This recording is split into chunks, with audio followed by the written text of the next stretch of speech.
Olá, bem-vindos ao canal Luz do Evangelho.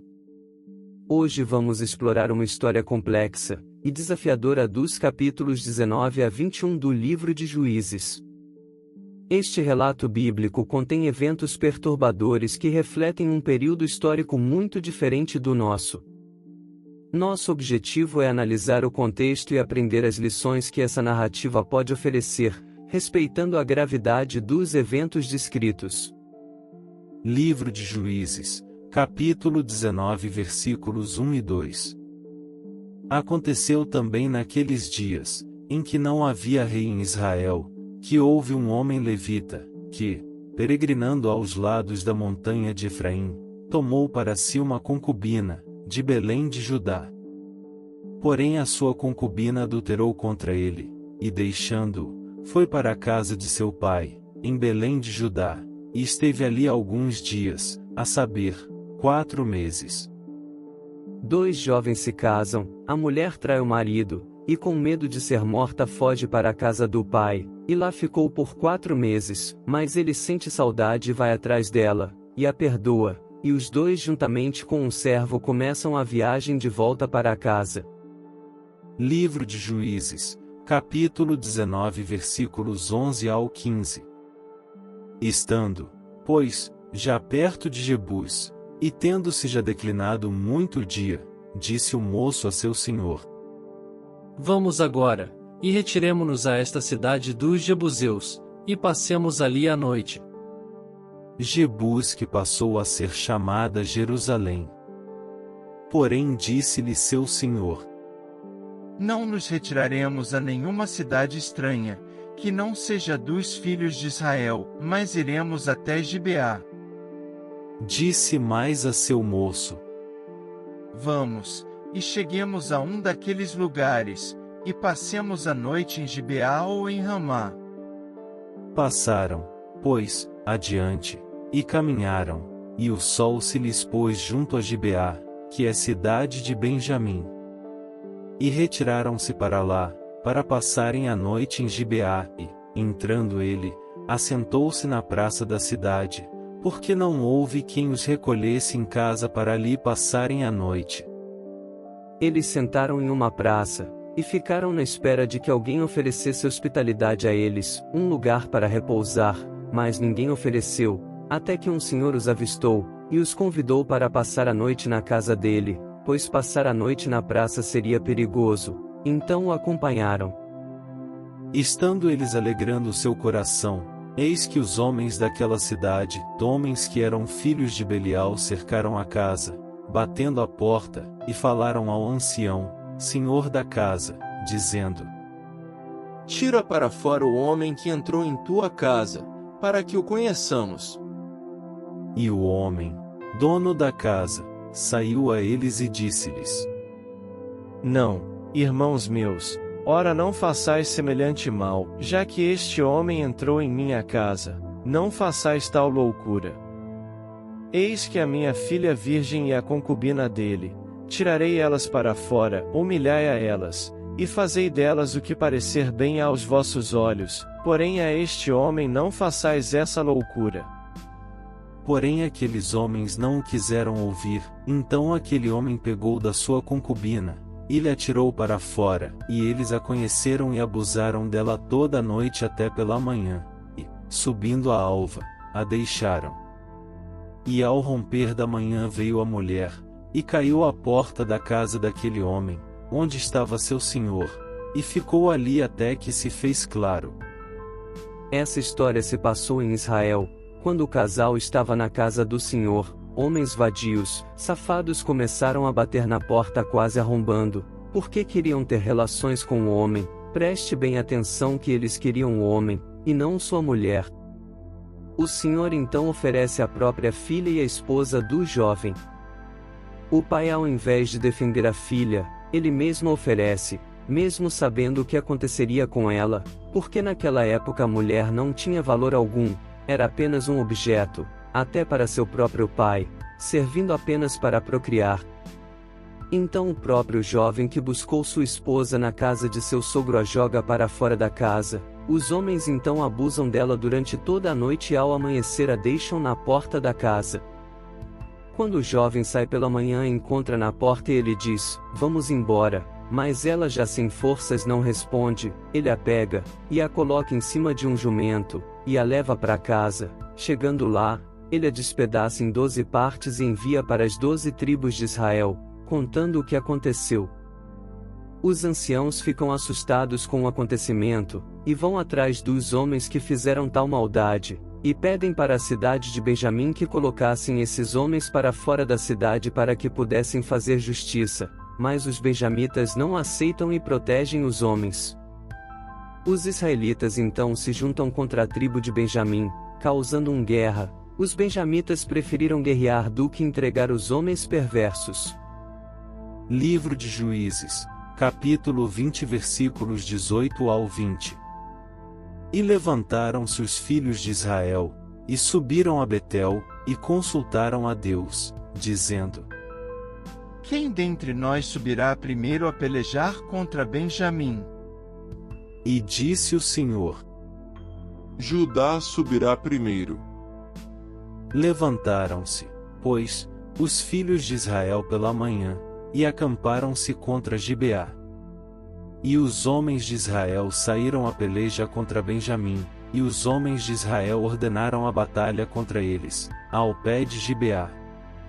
Então os filhos de Benjamim saíram de Gibeá, e derrubaram por terra, naquele dia, 22.000 homens de Israel. Eles consultaram a Deus para saber quem deveria subir primeiro, para guerrear contra os benjamitas, e Deus respondeu, a tribo de Judá subirá primeiro, mas nesse combate 22.000 homens de Israel morreram, mas foi uma ordem de Deus que a tribo de Judá subisse primeiro. Então por que os benjamitas mataram tantos homens da tribo de Judá? Se Deus sabia que a tribo de Judá subiria primeiro, e chegando lá seriam mortos, por que Deus ordenou que subissem primeiro? Que Deus é esse? Que mata o próprio povo. Perderam a guerra, voltaram para casa e choraram, lamentaram, e perguntaram a Deus, devemos subir para guerrear com nossos irmãos de novo? E Deus responde, vai. E foram, e novamente perderam, perdendo 18.000 homens. Deus sabia que esses homens morreriam, então por que estava mandando que fossem guerrear? Que Deus é esse? Ele não podia dizer, vocês vão morrer, não vão lá não, mas não, ele diz, vai. Sabendo que iriam perder. Consultam a Deus novamente, e mais uma vez sobem para guerrear, e finalmente vencem, e quando vencem colocam fogo na cidade matando os homens, mulheres e crianças e até os animais, e depois de feito tudo isso, começam a lamentar a morte dos irmãos que eles mesmos mataram. Israel então começa a pensar, os benjamitas que conseguiram fugir, e escapar, agora estão sem mulher, porque matamos as mulheres deles, uma tribo de Israel foi desfeita, e se desesperam. Não podiam dar as filhas deles em casamento aos benjamitas, porque tinham feito promessa entre eles, dizendo que quem entregasse uma das filhas em casamento aos benjamitas, seria maldito. Então como eles iriam reconstruir a tribo de Benjamim? Sem saber o que fazer, decidem matar os homens que não quiseram ir à guerra com eles, e não só os homens, mas suas mulheres e filhos, deixando apenas as moças virgens, para que as dessem aos benjamitas que ficaram sem mulher. Que Deus é esse, que manda matar homens, mulheres e crianças que não têm culpa de nada? Livro de Juízes, capítulo 21, versículo 12. E acharam entre os moradores de Jabes de Gileade 400 moças virgens, que não tinham conhecido o homem, e as trouxeram ao arraial, a Siló, que está na terra de Canaã. Mataram os homens, os pais, para que pudessem roubar suas filhas e entregar aos benjamitas. Anunciam uma proposta de paz aos benjamitas, entregando as moças a eles, mas o número de moças não era suficiente para eles. Livro de Juízes, capítulo 21, versículo 19. Então disseram: Eis que de ano em ano, a solenidade do Senhor, em Siló, que se celebra para o norte de Betel, do lado do nascente do sol, pelo caminho alto, que sobe de Betel a Siquém, e para o sul de Lebona. E mandaram aos filhos de Benjamim, dizendo: Ide, e emboscai-vos nas vinhas.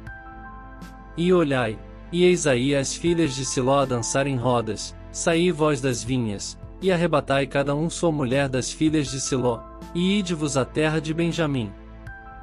Israel orienta os homens de Benjamim, que ficaram sem mulher, de que em Siló teria uma festa, e as moças de lá sairiam para dançar, e eles deveriam se esconder, e tomar para eles essas moças, e tomá-las como esposas. Imagine a dor dos familiares sabendo que suas filhas estavam comemorando, dançando felizes e de repente desapareceram. Imagine a dor dessas moças sabendo que nunca mais viriam suas famílias novamente. Que Deus é esse que permite tal coisa? Que nação santa é essa que faz tal maldade? Jesus Cristo foi o santo que nasceu lá, mas Israel nunca foi santa. Israel até orientou que se os pais das moças fossem atrás deles, para se queixarem, deviam dizer: conformai-vos, porque não podemos conseguir mulher para cada um na guerra. Esse é um texto que não parece pertencer à Bíblia, e sim a uma reportagem, nos dá arrepios de tantas atrocidades. Que Deus é esse? Com certeza não é o mesmo do Novo Testamento. O Deus do Novo Testamento diz: amai quem vos odeia. O Deus do Novo Testamento ensina a pagar o mal com o bem. Mas o Deus do Antigo Testamento ordenava que pagassem o mal com o mal. Estamos na Nova Aliança, servimos ao Deus da Nova Aliança, do Novo Testamento. Por isso ele disse: tirai o primeiro para estabelecer o segundo. Ele estava dizendo, em outras palavras, tirai Javé para que eu entre. Como vimos, a história dos levitas e da tribo de Benjamim é um reflexo das complexidades e das falhas humanas na antiguidade. Ela nos desafia a refletir sobre as diferenças entre o Antigo e o Novo Testamento, e a buscar um caminho de amor e justiça. A narrativa que estudamos hoje nos confronta com uma dura realidade: o Deus retratado no Antigo Testamento, que ordena guerras, destruição e retribuição violenta, parece muito diferente do Deus revelado por Jesus Cristo no Novo Testamento. Este último nos chama ao amor, à misericórdia e ao perdão. Isso nos leva a refletir sobre a profunda transformação que ocorreu no coração dos homens com a vinda de Cristo. O Deus do Novo Testamento nos ensina a rejeitar a vingança e a violência, promovendo a reconciliação e o amor incondicional. Podemos ver que, ao estabelecer a nova aliança, Deus nos revelou através de Jesus uma verdade mais elevada e compassiva, distante das práticas cruéis e das ordens severas do passado, quando o Deus do Antigo Testamento, Javé, era quem guiava o povo de Israel. Se esta reflexão tocou o seu coração, eu convido você a se inscrever no nosso canal Luz do Evangelho, para mais conteúdos que revelam a verdade das Escrituras, e nos ajudam a crescer em fé e entendimento. Não se esqueça de ativar o sininho, para receber notificações de novos vídeos, e compartilhar esta mensagem com seus amigos e familiares. Senhor Deus, nós te agradecemos por tua palavra, que nos guia e nos ensina. Ajuda-nos a compreender as lições difíceis da história, e a viver conforme a tua nova aliança, amando e perdoando como Cristo nos ensinou. Que possamos ser instrumentos da tua paz e justiça neste mundo. Em nome de Jesus, oramos. Amém.